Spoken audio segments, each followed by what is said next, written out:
If you go to China, they're piloting it a few years ago in Shenzhen.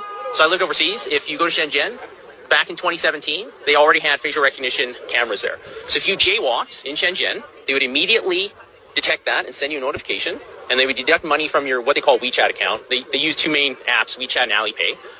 So you can actually deduct your money directly from your account. This is 4 years ago, so this is not like some sort of conspiracy theory. It's not something that's going to happen 10 years into the future. This happened pre-corona in China.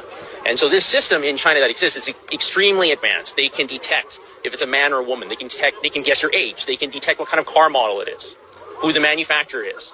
This is a sort of technology that we see in all these dystopian sort of films and whatever. And people keep putting it off and thinking that this is something that's going to happen later in my kids' lifetime or my grandkids. It's already here. And if this gets implemented anywhere, especially in a Western nation, it's not going away. Israel is already talking about the fourth shot. Then they're going to be going to herpes, and they're going to ask if you're gay. They're going to be asking if you ate 3 pizzas this week because it's unhealthy. If you buy certain books in certain countries, your country doesn't like you, you'll lose points in the social credit score system. So this is already the reality of the world in certain places, and we need to be aware of that if we don't want that or if we do. And to be perfectly honest, anybody who wants this vaccine passport, it's a misnomer. It's total control. Everything you do or don't do will be calculated. To the point where if they can detect your GPS signal, if you have a phone on you, they can detect who you're hanging out with. Oh, you're hanging out with somebody that said something bad 9 years ago on Weibo, okay, like a Chinese equivalent to Facebook or something like that, right? Oh, you lose 2 points.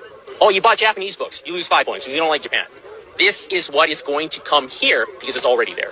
And we're doing that a little bit with contact tracing for COVID, aren't we? So that they can see where you're at and who you're with. The simple reality is that the technology that CSIS has and all these big tech corporations, they already know where you are.